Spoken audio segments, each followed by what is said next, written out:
fixing something, planting something, or cooking something. As in, once again, that beautiful plant I planted has died. I give up. We all have those moments of feeling like what we're doing is pointless, or we're at the end of our ropes, so we give up. I also like to use this phrase a lot during Lent. I gave up, fill in the blank.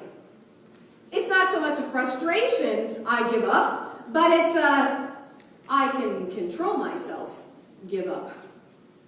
That kind of giving makes me feel a little noble, a little holy, a little cranky. But hey, it's just 40 days, right? I can give up something for 40 days. There are lots of ways we give up. And I think the gospel today is highlighting the idea of giving up versus giving up. You see, the temple had rules and regulations, lots of them, as a matter of fact, but one in particular was the treasury, the offering. It wasn't so much an offering as it was a requirement. Payment. You come, you pay. So everyone contributed to the temple. Everyone gave up. But notice the scribes and the rich. What exactly are they giving? They're wealthy. They're well respected. Their long robes. Their honor. Their status. What's a little money when you consider all they have? It doesn't cost them anything.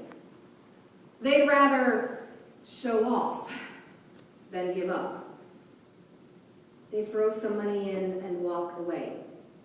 It affects them very little, except maybe to make them feel a little bit holier than they did.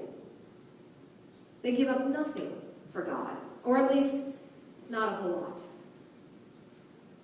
I wondered if the gospel would be different, if instead they were asked to walk up and give up their robes, their special seats in the worship place, not be invited to the best banquets anymore.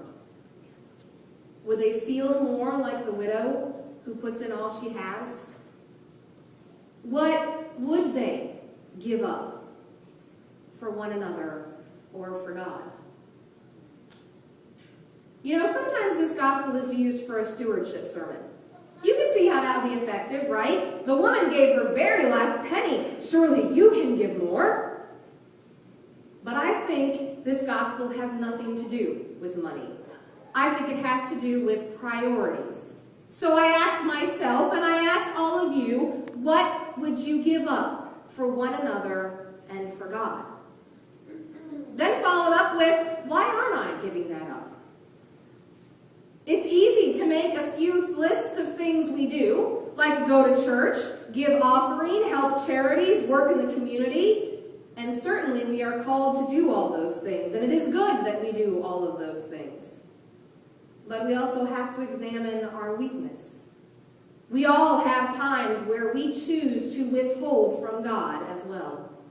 We cling to our money, put our obligations or our family above worship, foster our fear of the stranger, feed upon our mistrust of those in need, and seek our own special robes and places of honor.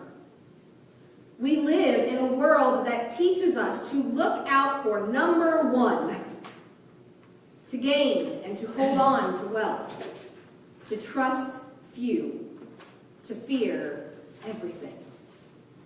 So even though Jesus tells me to visit the sick and the imprisoned in no uncertain terms,